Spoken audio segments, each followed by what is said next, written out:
Welcome to the deep dive. Today we're diving into a really crucial concept for anyone serious about software architecture, and Mhm. especially, if you're aiming for those senior level technical interviews, the mediator design pattern. Think of it as the ultimate way to bring some order to complex interactions between different parts of your system. Exactly. And to get our heads around this, let's maybe picture a common scenario you've likely encountered. A font chooser dialog box, the one that's got a title bar, maybe something like font chooser, and then that familiar preview area showing like the quick brown fox. Right, right. Yeah, the standard visual. And then the bits where you actually make your choices. There's usually that drop-down list packed with font families. You'll see names like Avant-Garde, Chicago, Courier, Helvetica, let's say in our Right. example. New Century School Book is selected. Uh, Then you've got the styling options, weight, where you might see medium, maybe bold, which is selected here, or demi-bold. And for the slant, you could have Roman, italic, also selected, or oblique. Finally, the size, let's say it's set to maybe 34 points. And there's a condensed checkbox that's currently unchecked. And of course, those essential cancel and OK buttons at the bottom. Now, while this font chooser looks pretty straightforward on the surface, even this relatively simple interface involves, well, a surprising number of potential interactions under the hood. Yeah. Consider this. What if no font is selected at all? Should the OK button even be active? Oh, good point. Yeah. Or, as you browse through those font families in the dropdown, how does the preview text update instantly to reflect your choice? Managing all these little dependencies, it can quickly become a bit of a tangled mess if you're not intentional about the design. Okay, so the core challenge here is managing this like web of dependencies. That's where the mediator pattern comes into play, offering a clean solution by centralizing this control, turning a complex mesh into a more manageable sort of star shape. It's all about having a central point that manages how different objects communicate, rather than them all talking directly to each other. This, as I understand it, is what we mean by promoting loose coupling, right? Precisely. Think of it like a film director coordinating a movie set.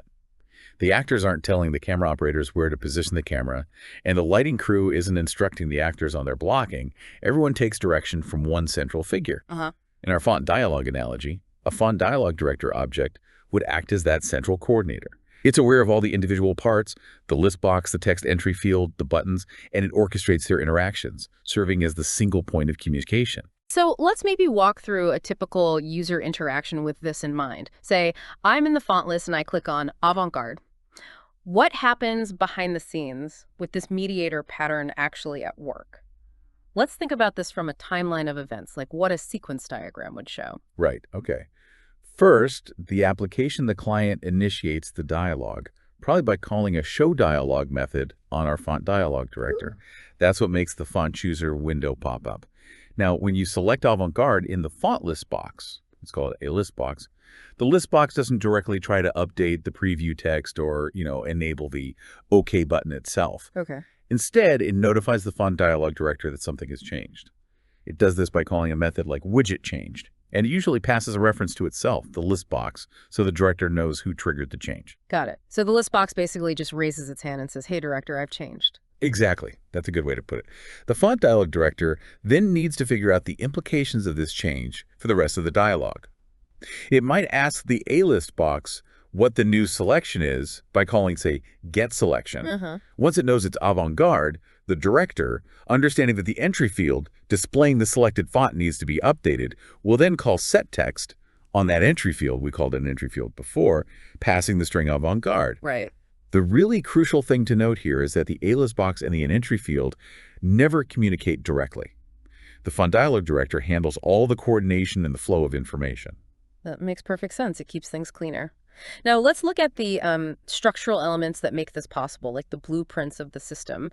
How does this all look from a class diagram perspective? Right. So you typically have an abstract mediator class or maybe an interface. Let's call it dialog director in our UI context.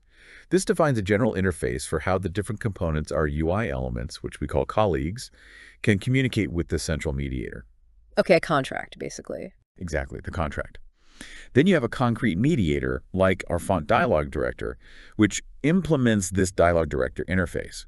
This is where the actual coordination logic resides. It holds references to and manages all the specific concrete colleague objects it needs to coordinate. Okay, so the font dialog director knows about the specific list box, the text field, the buttons it's managing. Precisely. And on the other side, you have an abstract colleague class, maybe called Widget in a GUI context. Each specific UI component, such as our list box, entry field, and button, inherits from this widget class. What's really key here is that each widget object holds a reference back to its mediator, its dialog director. Ah, so it knows who its boss is. Exactly. So when a widget needs to indirectly talk to another widget, like the list box selection affecting the entry field, it doesn't do it directly. It communicates through its associated mediator. When a widget state changes, say a different font is selected in the list box, it typically calls its own internal method, maybe called changed. And what does this changed method do? It, in turn, calls a method on its director, like director widget changed, notifying the director that this particular widget instance has been modified. So the widget says, director, I've been updated. And then the director figures out the knock-on effects for all the other widgets it manages. Precisely. In our font dialog director implementation, we would have specific instance variables holding references to the widgets we care about. For example, a list box object may be named font list, and an entry field object named font name field. Right, concrete instances. Yes.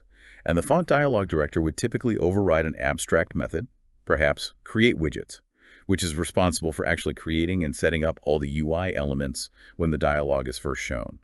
But more importantly, it would override the widget changed widget method. This is where the core interaction logic lives, deciding, based on which widget sent the notification, what actions need to be performed on other widgets. So like if the widget that changed was the list box.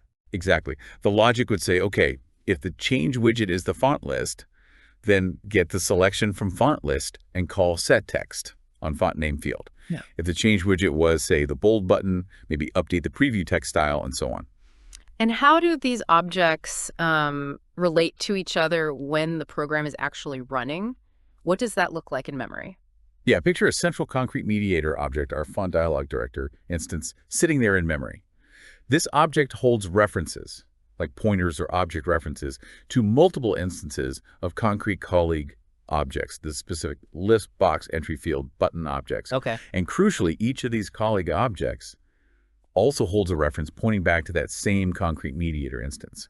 So you have this network structure where every component knows the central mediator, but importantly, the components generally don't have direct knowledge of each other. All the communication routes through the mediator. That's what ensures that nice separation of concerns, that loose coupling we talked about earlier. Okay, we've seen how this plays out in a font dialog, which is a classic example. To really, solidify this in my mind, could you give another example, perhaps in a slightly different context? Absolutely. Let's consider a slightly more involved GUI scenario. Imagine you have a list of items, maybe emails, in a list box. Mm-hmm. Then you have an area, a text pane, that displays the detailed content of the selected email. And finally, a button perhaps labeled delete, that performs an action on the currently selected email. Okay, yeah, typical list detail view. Right.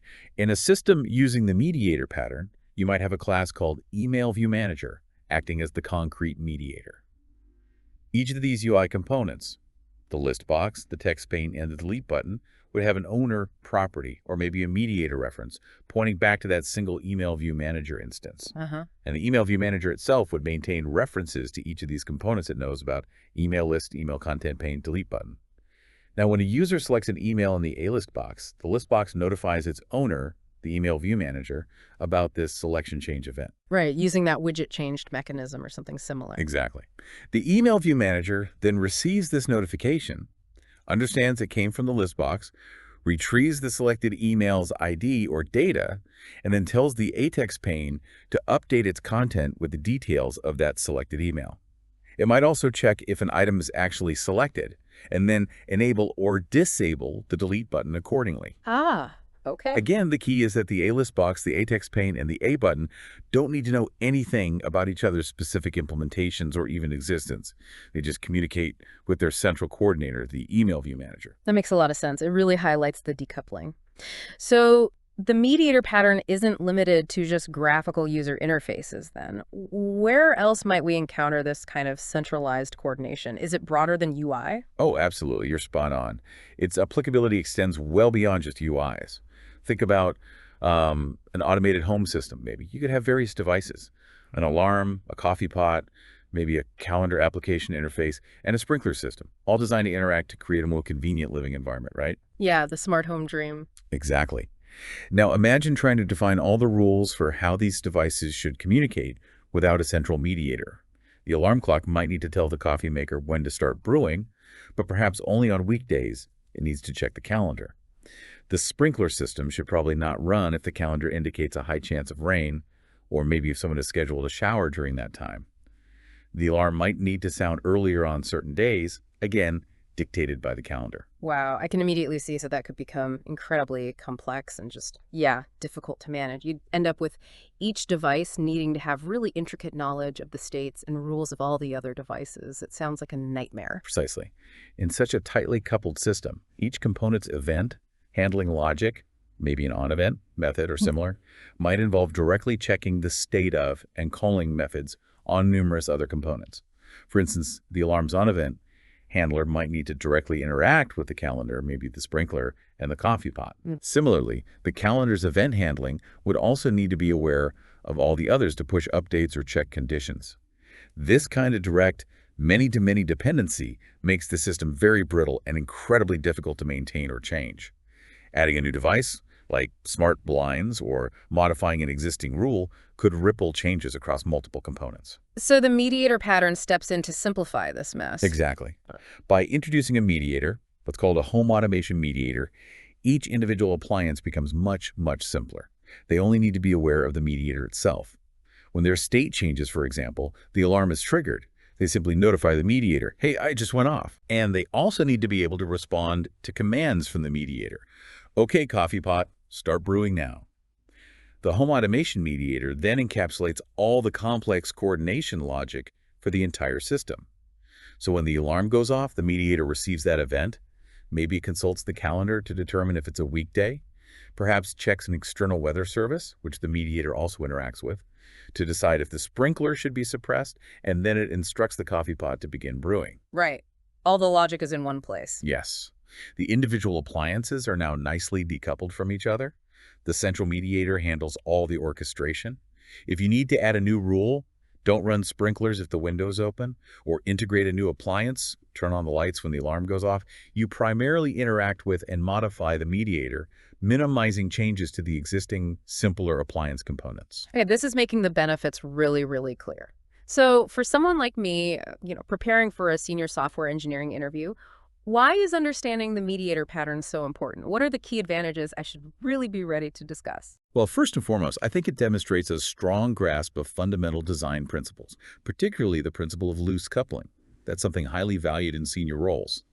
Being able to identify scenarios where the mediator pattern is applicable and clearly articulate how it reduces dependencies between objects is a significant plus. Okay.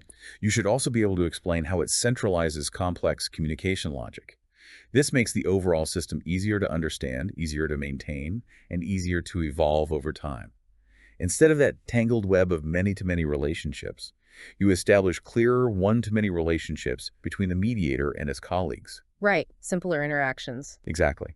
This simplification also leads to more streamlined interfaces for the individual colleague objects themselves. They don't need methods to handle interactions with every other possible colleague. Furthermore, because the colleague objects are decoupled, they become more easily reusable. You might be able to take that list box widget and use it in a completely different dialog, managed by a different mediator, without modification. Good point. Reusability is huge. It is. And finally, the mediator pattern can often reduce the need for extensive subclassing just to customize interactions. You can frequently achieve the desired specialized behavior by modifying or specializing the logic within the mediator itself, rather than creating lots of slightly different versions of the colleague classes. Those are definitely compelling benefits to highlight. Are there any potential downsides or trade-offs that I should also be aware of, maybe to show a balanced understanding? Yes, absolutely. That's a good point. The primary drawback to keep in mind, and it's an important one, is that the mediator itself can become overly complex if it's not designed carefully. If you just cram all the interaction logic for a very complex system into a single mediator class, it can kind of evolve into this monolithic God object that becomes difficult to understand, test, and maintain in its own right. So you shift the complexity rather than eliminate it. You centralize it, which is often good. But yes, you need to manage that centralized complexity. It's a balancing act. You're aiming to reduce complexity in the individual components, but you need to be mindful of not introducing excessive, unmanageable complexity in the mediator. Careful design may be applying other patterns like command or strategy within the mediator, ensuring clear separation of responsibilities within the mediator, and potentially even breaking down a very complex mediator into smaller, more focused mediators that coordinate with each other. These are strategies to mitigate that risk. Got it. So the mediator pattern, a really powerful technique for managing interactions, reducing coupling in complex systems. Especially beneficial, it seems, in GUI development, but also, as you showed, in any scenario involving numerous interdependent components. And understanding this pattern signals a good understanding of core software design principles, which is exactly what you want to convey in a senior level interview. Precisely. And maybe as you continue your preparation, I'd encourage you to actively look for examples of centralized coordination in various systems, not just software, but even in everyday life. Think about scenarios like, say, an air traffic control system managing planes, Oh, or a project manager coordinating different teams working on different parts of a project, or even the conductor of an orchestra signaling different sections when to play. How does identifying the mediator in these systems help you understand their inherent complexities? And maybe think about their potential points of failure or areas for improvement. That kind of analytical thinking, applying the pattern concept broadly, really demonstrates a deeper level of understanding that goes beyond just, memorizing the definition of a design pattern. that's a great thought to end on, thinking beyond the code. Excellent. Thanks for breaking that down. My pleasure. Good luck with the interview prep.